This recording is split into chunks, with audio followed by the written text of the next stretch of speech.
भगवद गीता गीता सार चैप्टर 1। नमस्कार दोस्तों, भगवद गीता और भगवद गीता के ज्ञान पर असंख्य लोगों ने काम किया है। जाने कितनी ही गीता आपने सुनी भी होगी। क्या विशेष है इस गीता में? गीता में अगर कुछ विशेष हैं तो वो हैं श्री कृष्ण। बाकी हम सब निमित्त हैं, साधन हैं। लेकिन यह मेरा खास प्रयास है कि हमारे आज के जमाने में यह ग्रंथ हमें रास्ता दिखाए, आसानी से गीता को हम सब समझ पाएं और अपने रोजमर्रा के जीवन में इसका उपयोग कर पाएं। वैसे गीता के बारे में बहुत कुछ कहा गया है, सुना गया है। शायद ही कोई ऐसा धर्म ग्रंथ होगा जिस पर इतना लिखा गया हो। ऐसा क्या खास है गीता में कि समय समय पर यह और भी आवश्यक और मार्गदर्शक भी होती जा रही है? एकदम साधारण भाषा में अगर कहें तो भगवद गीता एक उत्तर है। गीता एक उत्तर है दुनिया के हर प्रश्न का। जीवन से जुड़ा ऐसा कोई प्रश्न नहीं जिसका के उत्तर श्री कृष्ण भगवद गीता में नहीं देते।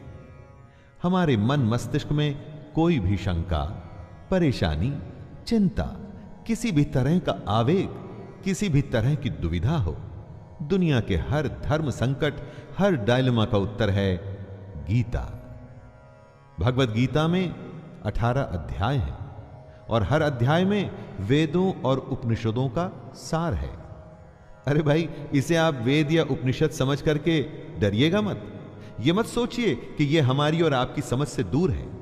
इसके हर अध्याय, हर श्लोक में आप अपने आप को अर्जुन समझिए, क्योंकि अर्जुन की हर शंका, उसका हर डर, हर समस्या वैसे देखा जाए तो हमारी ही परेशानी है। और हर परेशानी का हल बता रहे हैं श्री कृष्ण। कृष्ण को सिर्फ अर्जुन का सारथी मत मानिएगा, उन्हें अपने जीवन का सारथी भी मानिएगा। उनके कहे अनुसार अगर हम और आप चलेंगे तो मैं दावे के साथ कहता हूं कि हम सारी परेशानियों को आसानी से पार कर जाएंगे। ज्ञान या धर्म या ग्रंथ की बड़ी बड़ी बातें मेरे साथ नहीं होगी दोस्तों। यहां पर जीवन की प्रैक्टिकल सच्चाइयों और प्रैक्टिकल प्रॉब्लम्स की बात की जाएगी। तो आइए भगवद गीता के 18 अध्यायों के सफर पर।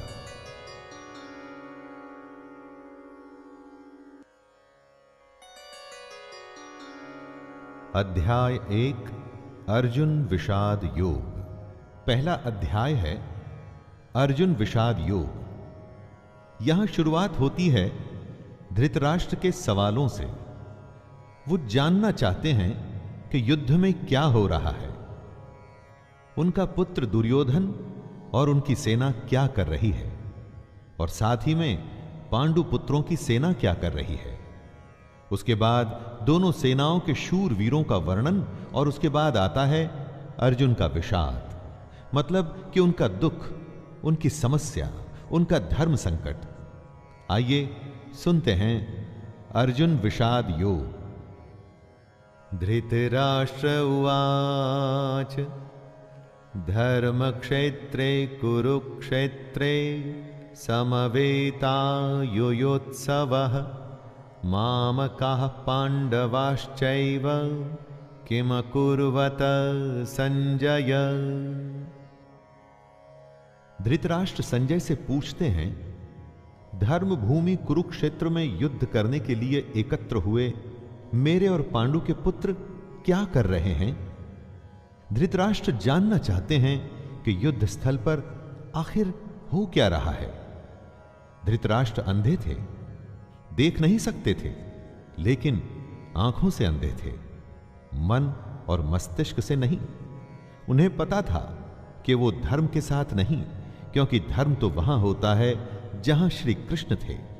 अपने पुत्र मोह में उन्होंने शांति की जगह युद्ध को चुना था, लेकिन वो जानते थे कि इस युद्ध को जीतना आसान नहीं होगा। अपने जीवन में जब हम कुछ गलत करते हैं तो हम भी समझ रहे होते हैं दोस्तों कि हमारे किए का नतीजा शायद अच्छा ना हो। और ऐसा ही धृतराष्ट्र के साथ भी हुआ। वो भी इसी डर और इसी आशंका में दिखते हैं। संजय उवाच दृष्ट्वा तु पाण्डवानीकं व्यूढं दुर्योधनस्तदा आचार्यमुपसंगम्य राजा वचनमब्रवीत्। संजय आंखों देखा हाल बताते हुए उत्तर देते हैं, हे राजन, दुर्योधन पांडवों की सेना के व्यूह को देख रहे हैं और यह बात गुरु द्रोणाचार्य को जाकर के कहते हैं। संजय को दिव्य दृष्टि प्राप्त हुई थी। वो युद्ध से दूर होते हुए भी युद्ध को देख सकते थे। वो जो देख रहे थे वही बता रहे थे। इसमें वो अपनी तरफ से कुछ भी नहीं कह रहे थे, सिर्फ आंखों देखा हाल बता रहे थे युद्ध का। यानी जैसे हम लोग रनिंग कमेंट्री सुनते हैं, बस इसी तरह समझ लीजिए। ये उन्हीं की दिव्य दृष्टि यानी डिवाइन विजन का कमाल था कि हमें गीता सुनने को मिली। पश्यैतां पाण्डुपुत्राणाम् आचार्य महतिं चमूं व्यूढां द्रुपदपुत्रेण तव शिष्येण धीमता। हे आचार्य, द्रुपद पुत्र धृष्टद्युम्न आपका ही बुद्धिमान शिष्य है। पांडु पुत्रों की ये बड़ी भारी सेना की व्यूहाकार रचना धृष्टद्युम्न ने ही की है। व्यूहाकार रचना का मतलब हुआ कि किस विशेष तरीके से सेना के योद्धा खड़े हैं। एक ऐसा व्यूह जिससे उस सेना के बीच घुसना असंभव हो, और अगर कोई उसमें घुसने में सफल भी हो जाता है तो कभी बाहर ना आ सके। दोस्तों, जब शत्रु या समस्या को हम देखते हैं तो वो हमें बहुत बड़ी और विकराल दिखाई देती है, और मन में यह डर भी रहता है कि कुछ कर गुजर के अगर हम इसमें घुस भी गए तो क्या होगा, क्या हम बाहर आ पाएंगे, क्या हम जीत पाएंगे। ऐसी ही सोच से दुर्योधन भी गुजर रहा है। अत्र शूरा महेश्वासा भीमार्जुन समायुधे युयुधानो विराटश्च द्रुपदश्च महारथः धृष्टकेतुश्चेकितानः काशीराजश्च वीर्यवान् पुरुजितकुन्तिभोजश्च शैब्यश्च नरपुङ्गवः युधामन्युश्च विक्रान्त उत्तमौजाश्च वीर्यवान् सौभद्रो द्रौपदेयाश्च सर्व एव महारथः। इन 3 श्लोक में दुर्योधन पांडु पुत्रों की सेना के महान योद्धाओं का नाम ले रहा है। जब भी युद्ध होता है तो आप अपने सामने खड़ी सेना, उस सेना के योद्धाओं को जांचते और परखते हैं। वैसे ही दुर्योधन भी कर रहा है। दुर्योधन द्रोणाचार्य से कहता है, बड़े बड़े धनुषों वाले तथा युद्ध में भीम और अर्जुन के समान शूरवीर सात्यकी और विराट तथा महारथी राजा द्रुपद, धृष्टकेतु और चेकितान तथा बलवान काशीराज, पुरुजित, कुंतीभोज और मनुष्यों में श्रेष्ठ शैब्य, पराक्रमी युधामन्यु तथा बलवान उत्तमौजा, सुभद्रा पुत्र अभिमन्यु एवं द्रौपदी के 5 पुत्र, ये सभी महारथी हैं। इससे हमें यह पता चलता है कि चाहे शत्रु हो या शत्रु के जैसी समस्या, उसके बारे में सब कुछ जानना चाहिए। दोस्तों, समस्या के हर पहलू से हमें वाकिफ होना चाहिए। समस्या के हर पार्ट, उसके अंग के बारे में मालूम होना चाहिए, जैसा कि दुर्योधन भी कर रहे हैं।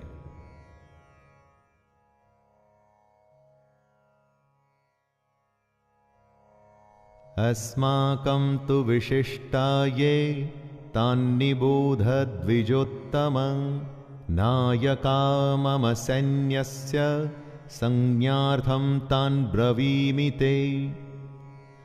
दुर्योधन आगे कहता है, हे ब्राह्मण श्रेष्ठ, पांडवों की सेना के योद्धाओं को तो आपने देख लिया, अब अपने पक्ष में भी जो प्रधान हैं उनको भी तो आप समझ लीजिए। द्रोणाचार्य की जानकारी के लिए शत्रु की सेना के बाद दुर्योधन अपनी सेना के जो जो सेनापति हैं उनके बारे में बतलाता है। समस्या के बारे में सब कुछ जान लेने के बाद बारी आती है अपने पक्ष में सोचने की। यह जानना होता है दोस्तों कि आपके पास क्या क्या स्ट्रांग पॉइंट्स हैं, आप किन बातों में मजबूत हैं जिससे आप उस समस्या पर विजय पा पाएंगे। जैसे आपने समस्या के हर पहलू के बारे में सोचा, उसी तरह से आपको स्वयं का भी आकलन कर लेना चाहिए।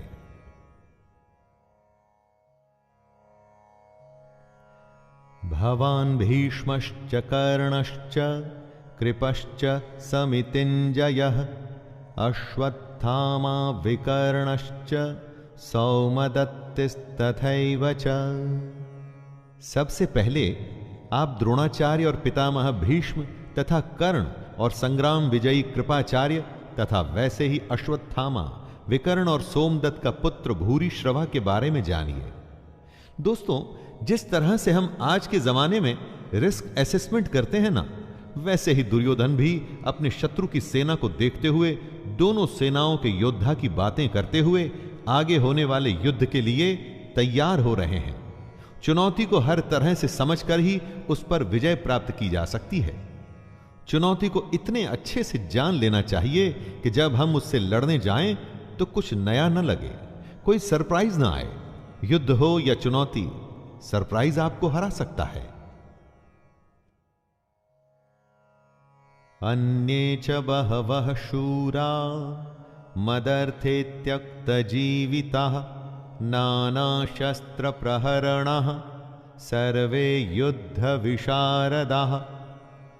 दुर्योधन गर्व के साथ कहता है कि मेरे लिए जीवन की आशा त्याग देने वालों की कमी नहीं। इतना ही नहीं, ये शूरवीर अनेक प्रकार के शस्त्रास्त्रों से सुसज्जित हैं और सब के सब युद्ध में चतुर हैं। दुर्योधन के एक इशारे पर उसकी सेना के शूरवीर लड़ने मरने को तैयार हैं। उन्हीं को देख दुर्योधन खुश हो रहा है।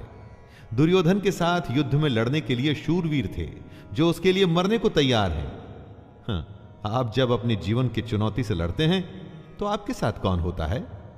आपके साथ होता है आपका हुनर, आपकी हिम्मत, आपकी मेहनत, आपके संगी और आपके अपने रिश्तेदार। जैसे शूरवीर दुर्योधन के लिए कुछ भी करने को तैयार हैं, वैसे ही ये आपके साथी भी आपके लिए कुछ भी कर सकते हैं। अपर्याप्तं तदस्माकं बलं भीष्माभिरक्षितं पर्याप्तं त्विदमेतेषां बलं भीमाभिरक्षितं।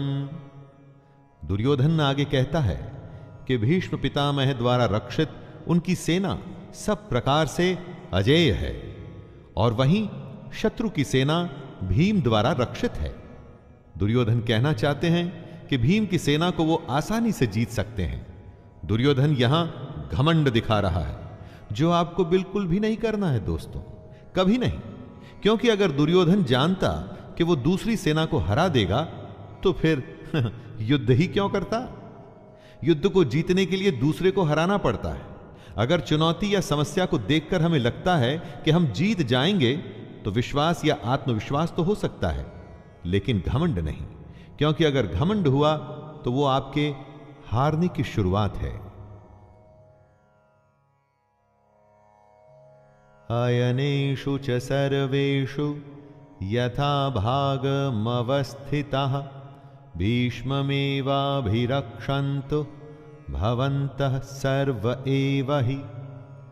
दोनों सेनाओं के इस तरह के वर्णन से दुर्योधन अपनी इस बात पर पहुंचना चाहता था, और वो ये कि हर किसी को अपने अपने मोर्चों पर अपनी अपनी जगह स्थित रहते हुए निसंदेह भीष्म पितामह की रक्षा करनी है।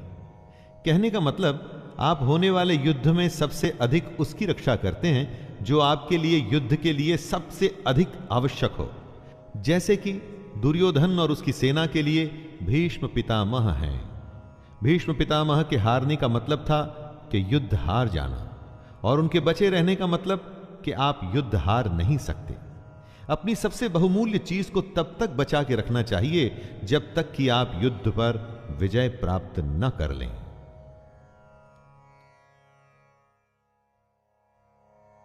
तस्य संजनयन हर्षं कुरु वृद्धः पितामह सिंहनादं विनद्योच्चैः शंखदद्मो प्रतापवान। शंख उद्घोषणा होती है होने वाले युद्ध की। कौरवों में सबसे वृद्ध, सबसे बड़े प्रतापी पितामह भीष्म ने उच्च स्वर में सिंह की दहाड़ के समान गरज कर ऐसा शंख बजाया कि दुर्योधन के हृदय में हर्ष उत्पन्न हो गया। युद्ध जीतने के लिए अपने पक्ष में माहौल बनाना पड़ता है, खुद को दिलासा भी देना पड़ता है कि हम युद्ध जीतने में सक्षम हैं। ऐसा ही पितामह भीष्म ने किया और ऐसा ही हमें भी करना चाहिए। ततः शंखाश्च भैर्यश्च पणवानकगो मुखाः सहसैवाभ्यहन्यन्त सशब्दस्तु मूलोऽभवत्। युद्ध भयंकर होते हैं और ये इतिहास में आज तक के सबसे भयंकर युद्ध का आरंभ था। भीष्म पितामह के शंख के पश्चात नगाड़े तथा ढोल, मृदंग और नरसिंघे आदि बाजे एक साथ ही बज उठे। इन बाजों का नाद संगीतमय नहीं, बहुत ही डरावना था। युद्ध मनोरंजक नहीं होते दोस्तों, इसलिए अगर युद्ध का फैसला ले लिया जाता है तो उसमें फिर जो भी स्वीकार हो कर लेना पड़ता है। हर युद्ध, हर चुनौती अपने किस्म के हालात लेके आती है। उन्हीं हालात के आधार पर ही हमें तैयारियां करनी पड़ती हैं।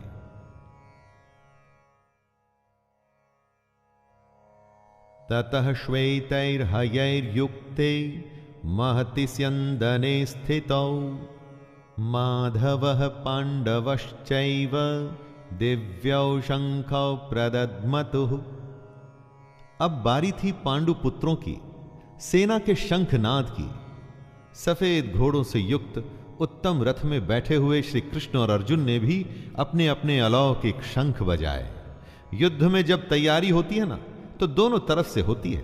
हर पक्ष अपनी विजय की आशा में खुद को, अपनी सेना को भरोसा देता है। आज के समय में हम खुद के लिए अगर शंख बजाने की उपमा के बारे में सोचे तो यह हो सकता है कि हम कुछ भी ऐसा कर सकते हैं जो हमें मोटिवेट या प्रोत्साहित करे।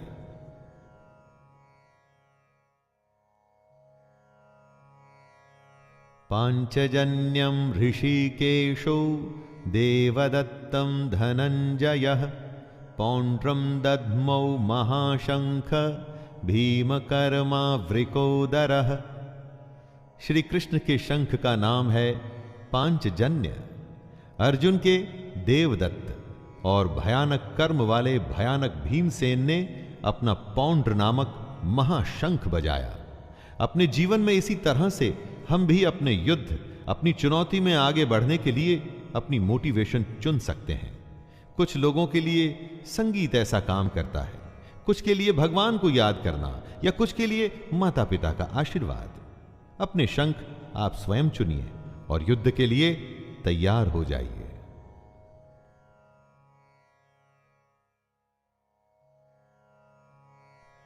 अनंत विजयम राजा कुंती पुत्रो युधिष्ठिरः नकुलः सहदेवश्च सुघोषमणिपुष्पका।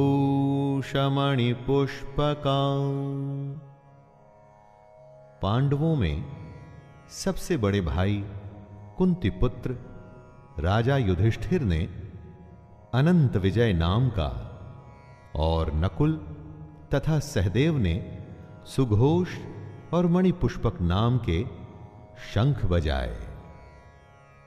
दोस्तों, मोटिवेशन तो सबको चाहिए। आपने देखा, सभी लोग अपने अपने तरीके से युद्ध जीतने के लिए अपना अपना प्रयास कर रहे थे।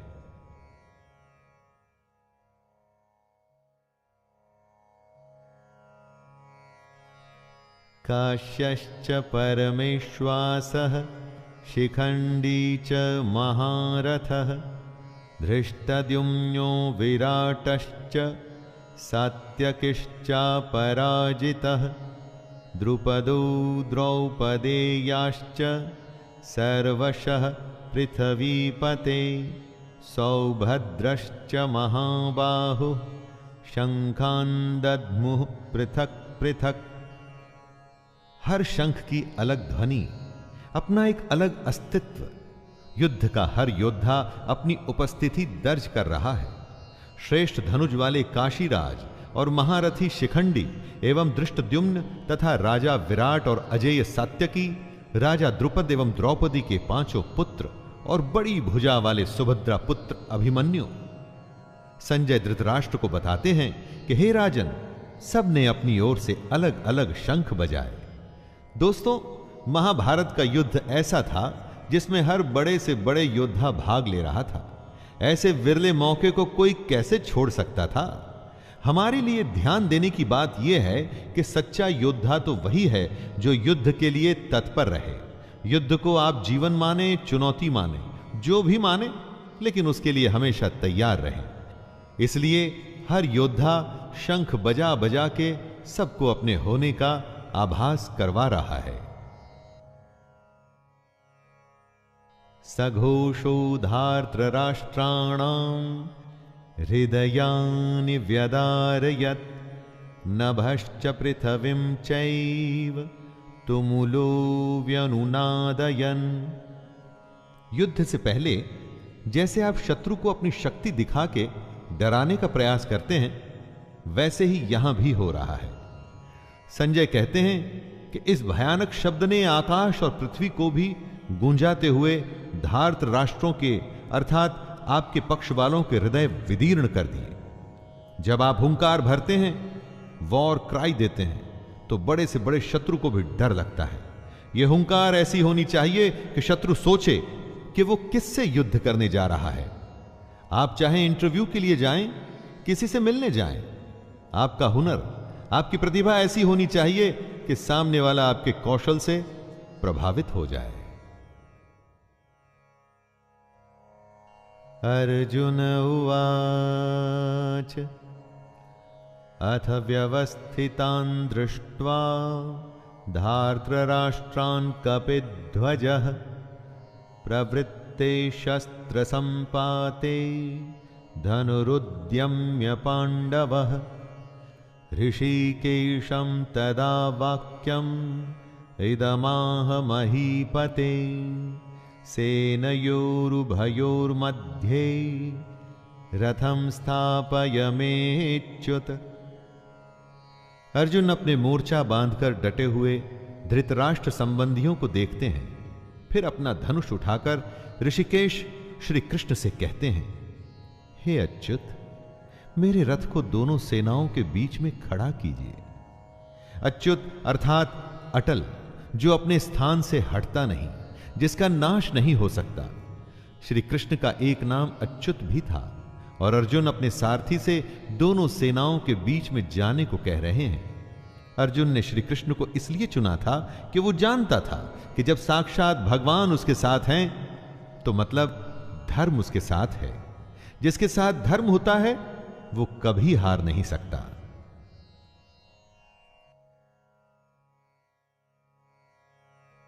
यावदेतान्निरीक्षेऽहं योद्धुकामानवस्थितान् कैर्मया सह योद्धव्यम् अस्मिन् रणसमुद्यमे। आज के जीवन का यह सबसे बड़ा ज्ञान है दोस्तों। युद्ध कोई भी हो सकता है, किसी भी प्रकार का, पर्सनल या बिजनेस से जुड़ा हुआ, लेकिन दोनों पक्षों के बीच में जाकर आप युद्ध की सही अवस्था के बारे में जान सकते हैं। अर्जुन श्री कृष्ण से कहते हैं कि हे कृष्ण, जब तक मैं युद्ध क्षेत्र में डटे हुए युद्ध के अभिलाषी इन विपक्षी योद्धाओं को भली प्रकार देख न लूं कि इस युद्ध रूपी व्यापार में मुझे किन किन के साथ युद्ध करना योग्य है, तब तक इस रथ को यहीं खड़ा रखिए। हमें भी दोस्तों, जी हां, हमें भी इसी तरह अपनी समस्या के बीच में खड़े हो उसे भली भांति देखना और परखना चाहिए और तभी निर्णय लेना चाहिए।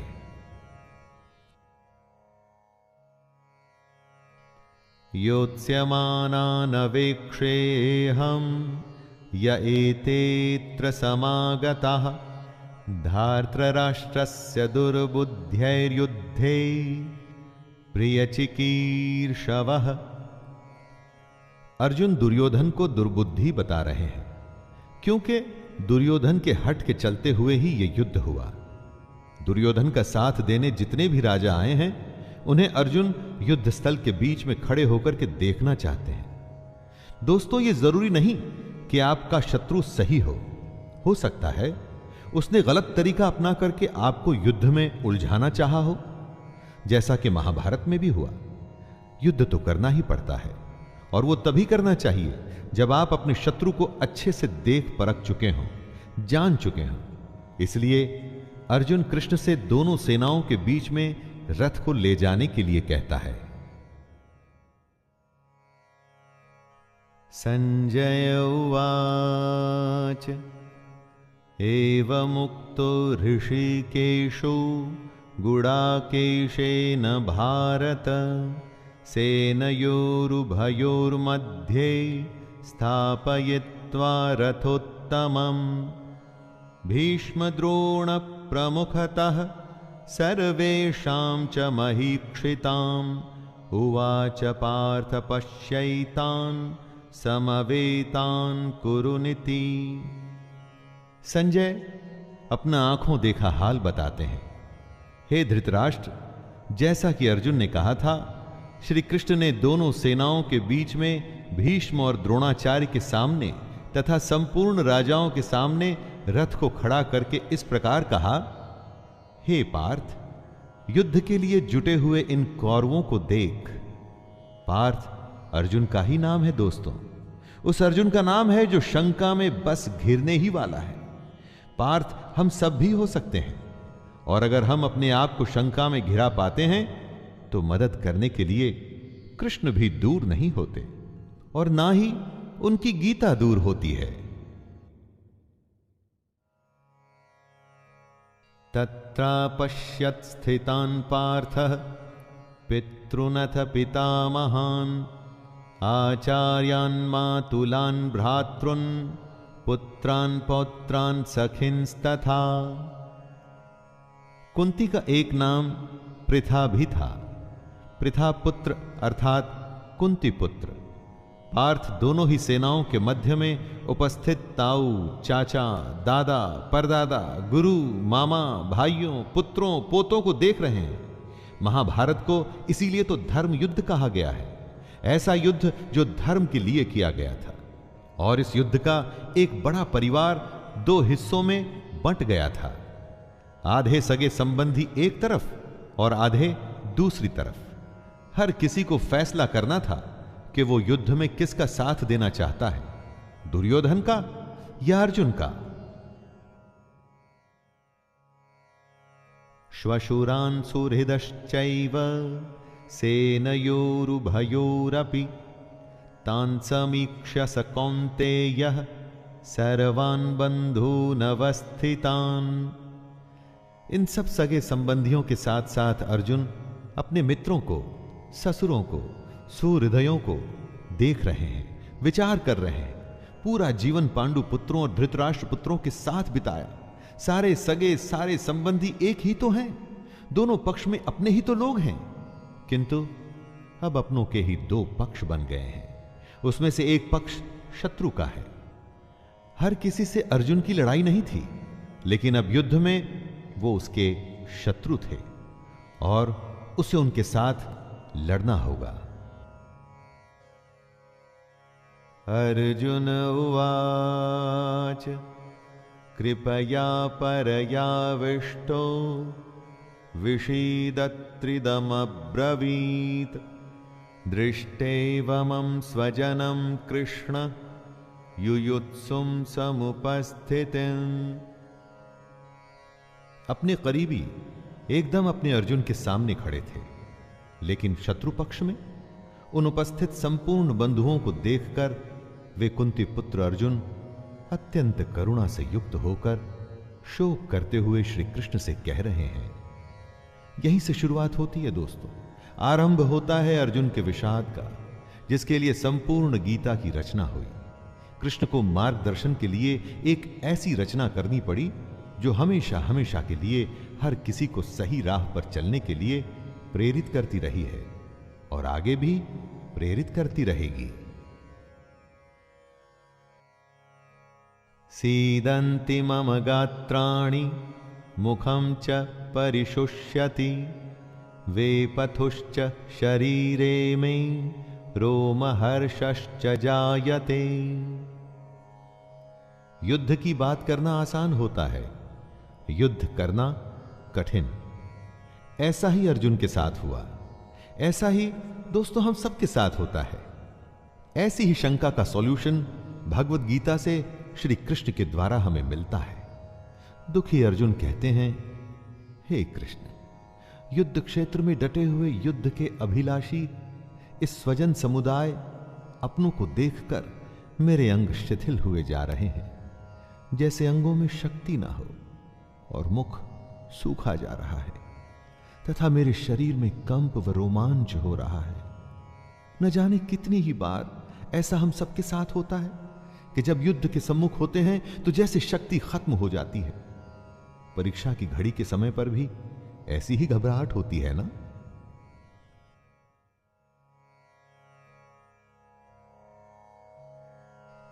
गांडीवं स्रंसते हस्तात्वक्चैव परिद्यह्यते न च शक्नोम्यवस्थातुं भ्रमतीव च मे मनः। अर्जुन अपने दुख को बता रहे हैं। उनका दुख दोस्तों हमारी दुविधाओं से अलग नहीं है। चाहे हम परीक्षा दे रहे हों, चाहे बिजनेस करने जा रहे हों, चाहे कोई बड़ा मैच खेलने जा रहे हों, कितने ही ऐसे मौके आते हैं जब हम स्वयं को अर्जुन की अवस्था में पाते हैं। लगता है जैसे कि हम युद्ध के लायक ही नहीं, युद्ध हम कर ही नहीं पाएंगे। अर्जुन के हाथ से उनका गांडीव धनुष गिर रहा है और त्वचा भी बहुत जल रही है तथा उनका मन भ्रमित सा हो रहा है, इसलिए वो खड़े रहने में भी समर्थ नहीं है।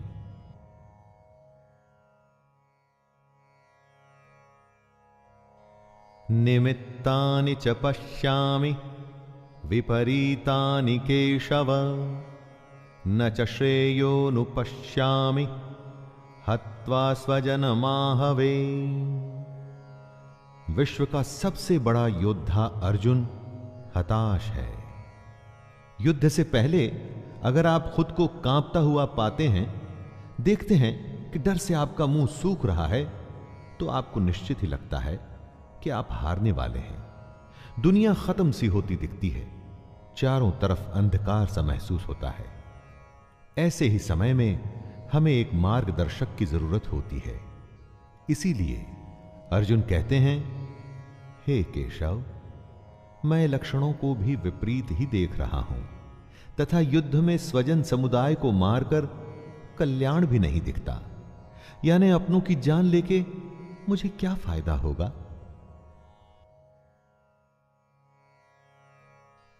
न कांक्षे विजयम कृष्ण न च राज्यम सुखानि च किम नो राज्येन गोविंद किम भोगैर्जीवितेन वा। अर्जुन बात को स्पष्ट रखते हैं। डर में सब व्यर्थ लगता है। अर्जुन कहते हैं, हे कृष्ण, मैं न तो विजय चाहता हूं और न राज्य, और ना ही मैं सुखों को चाहता हूं। हे गोविंद, हमें ऐसे राज्य से क्या प्रयोजन है अथवा ऐसे भोगों से और जीवन से भी क्या लाभ है।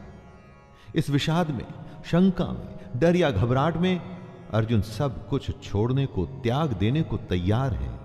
धन दुनिया उन्हें कुछ भी नहीं चाहिए।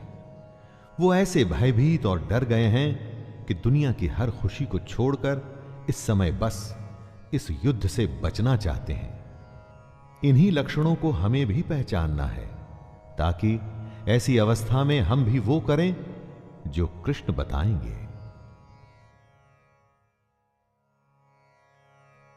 येषामर्थे कांक्षितम् नो राज्यं भोगाः सुखानि च त इमेव स्थिता युद्धे प्राणांस्त्यक्त्वा धनानि च। अर्जुन कहते हैं, हमें जिनके लिए राज्य, भोग और सुखादि अभिष्ट हैं, वे ही ये सब धन और जीवन की आशा को त्याग कर युद्ध में खड़े हैं। सोचिए, जीवन का हर युद्ध, हर काम हम अपनों के लिए करते हैं। हमारा सारा काम, सारे फायदे, सारी सुख शांति, भाग दौड़ सिर्फ और सिर्फ अपनों के लिए होती है, और यहां पर हमें अपनों को ही मारना पड़ रहा है। इससे बड़ी क्या दुविधा होगी। अब वही अपने आप को मारने के लिए खड़े हैं और आपको भी उन्हें मारना पड़ेगा। ऐसी दुनिया किस काम की? यही उलझन अर्जुन के मन में है।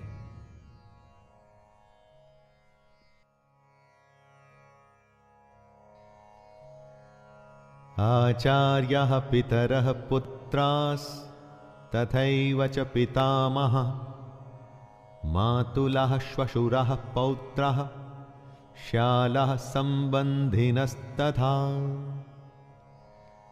अर्जुन के सामने खड़े हैं उनके गुरुजन, ताऊ, चाचे, लड़के, दादे, मामे, ससुर, पौत्र, साले और भी कई सारे संबंधी लोग। अर्जुन अपने हर संबंधी को करीब से पहचान रहे हैं और पहचान के उन्हें बता भी रहे हैं।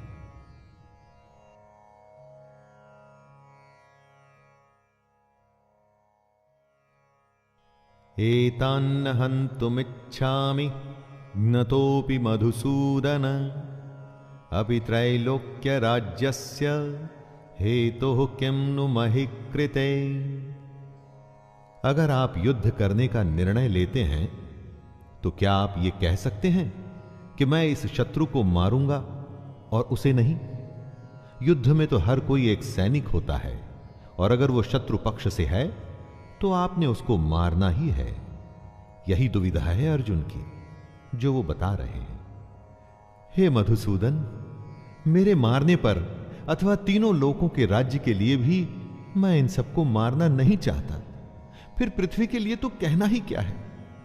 देखा दोस्तों, 3 लोकों का राज्य भी अर्जुन को नहीं चाहिए। अगर उसके लिए उसे अपनों का वध करना पड़ता है तो उसे वो नहीं चाहिए। दोस्तों, जीवन में कई बार ऐसी घड़ी आती है जब हमको जो सबसे प्रिय है ना, उसका त्याग करना पड़ता है, क्योंकि हमें अपने ध्येय की ओर बढ़ना पड़ता है। और अगर हम ऐसा करते हैं तभी हमें ध्येय की प्राप्ति होती है। तब क्या अपनी सबसे प्यारी चीज को हम छोड़ सकते हैं?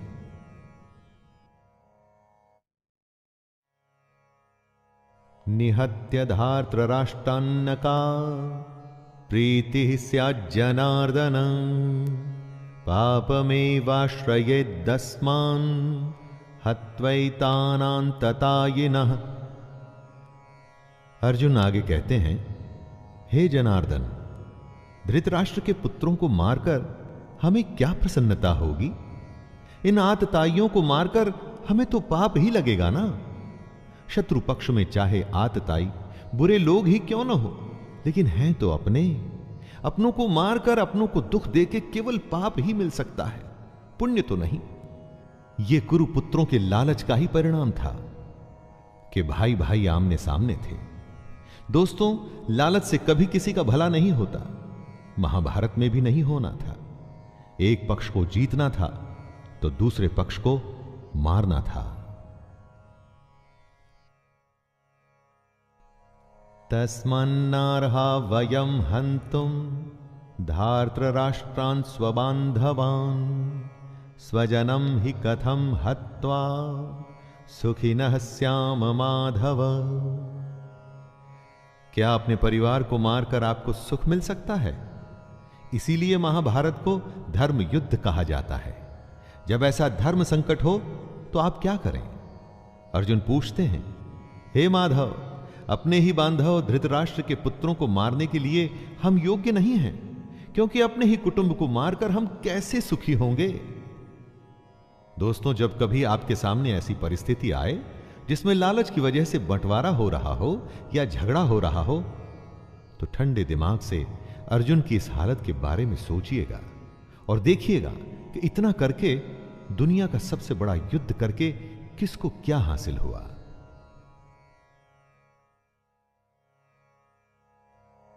यद्यप्येते न पश्यन्ति लोभोपहत चेतसः कुलक्षय कृतं दोषं मित्रद्रोहे च पातकं कथं न ज्ञेयमस्माभिः पापादस्मान्निवर्तितुं कुलक्षय कृतं दोषं प्रपश्यद्भिर्जनार्दन। आपका शत्रु किसी भी प्रकार के पाप को करने को तैयार है, लेकिन आप समझते हैं कि जो गलत है, अनुचित है, वो नहीं करना चाहिए। इन दो श्लोक में अर्जुन ने इसी दुविधा को बताया है। यद्यपि लोभ से भ्रष्ट चित्त हुए ये लोग कुल के नाश से उत्पन्न दोष को और मित्रों से विरोध करने में पाप को नहीं देखते, तो भी हे जनार्दन, कुल के नाश से उत्पन्न दोष को जानने वाले हम लोगों को इस पाप से हटने के लिए क्यों नहीं विचार करना चाहिए? दुश्मन गलत कर रहा है, वो ये नहीं समझता, लेकिन आप तो समझते हैं। तो समझदार होने के नाते क्या आपको युद्ध से हटने के लिए नहीं सोचना चाहिए? लेकिन अगर युद्ध से हट गए तो उसे आपकी हार मानी जाएगी। क्या उसके लिए आप तैयार होंगे दोस्तों?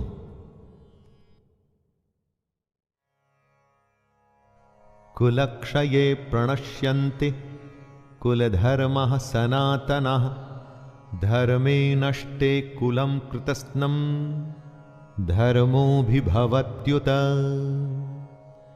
जहां परिवार खत्म हो जाता है वहां कुछ नहीं बचता।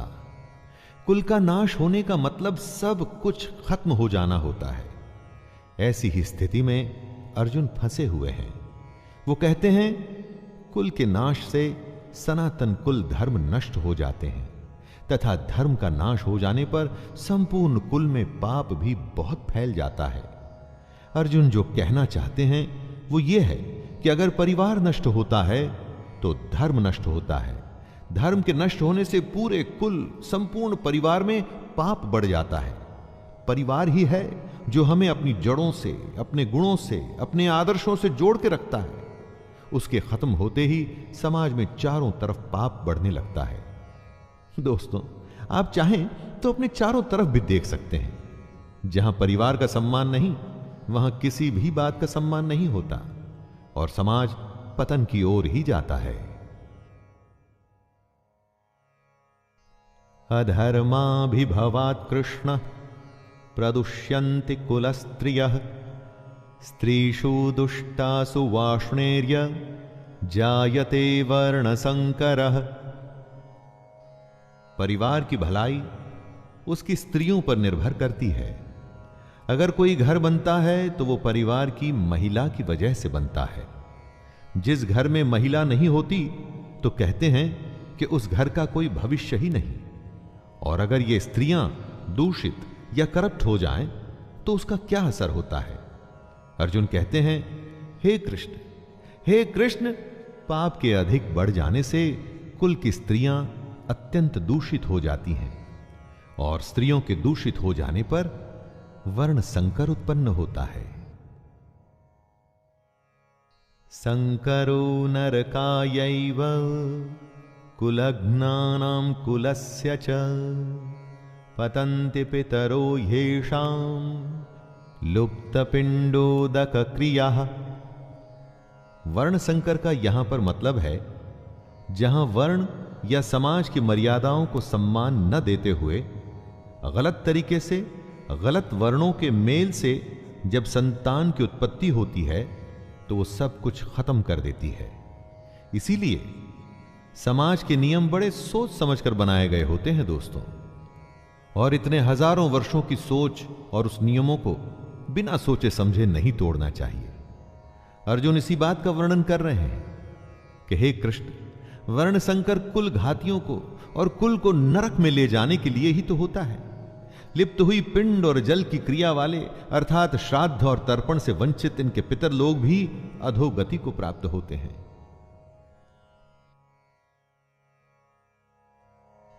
दोषैरेते कुलघ्नानां वर्ण संकर कारकैः उत्साद्यन्ते जाति धर्मः कुल धर्माश्च शाश्वतः। अर्जुन ने कहा, इन वर्ण संकर कारक दोषों से कुल घातियों के सनातन कुल धर्म और जाति धर्म नष्ट हो जाते हैं। जहां वर्ण संकर होता है ना, वहां धर्म का नाश निश्चित है। वर्ण संकर की वजह से, जैसा कि अर्जुन ने बताया, कुल के धर्म का नाश होता है, और जाति के धर्म का भी नाश हो जाता है। जब कोई अपने धर्म का पालन नहीं करेगा, अपने कर्तव्य का निर्वाह नहीं करेगा और समाज मनमानी करके अगर कोई नियम नहीं मानेगा, तो फिर समाज समाज कैसे रह जाएगा? समाज तो नाम ही कायदे और कानून का है, जहां सब सम्मान से बिना किसी डर के एक साथ रह सके। उत्सन्न कुल धर्माणाम मनुष्याणाम जनार्दन नरके नियतम वासो भवतीत्यनुशुश्रुम। हे जनार्दन, जिनका कुल धर्म नष्ट हो गया है, ऐसे मनुष्यों का अनिश्चित काल तक नरक में वास होता है, ऐसा हम सुनते आए हैं।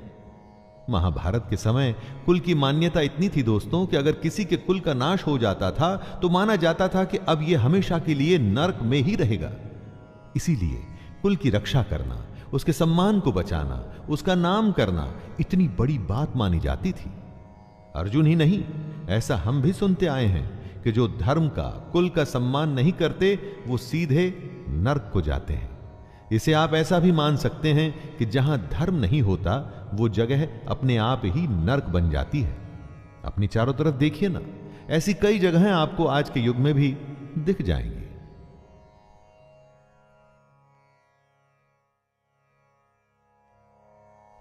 अहो बत महत् पापम कर्तुम व्यवस्थिता वयम यद्राज्य सुख लोभेन हंतुम स्वजनमुद्यतः।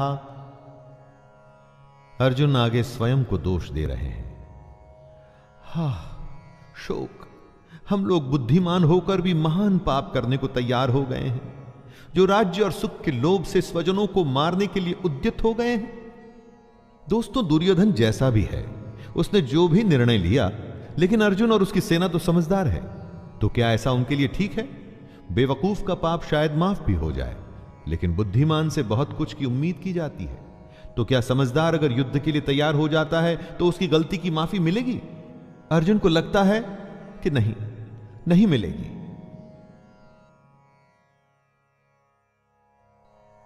यदि माम प्रतिकारम शस्त्रम शस्त्रपाणयः धार्तराष्ट्रारणे हन्युस् तन्मे क्षेमतरम भवेत्।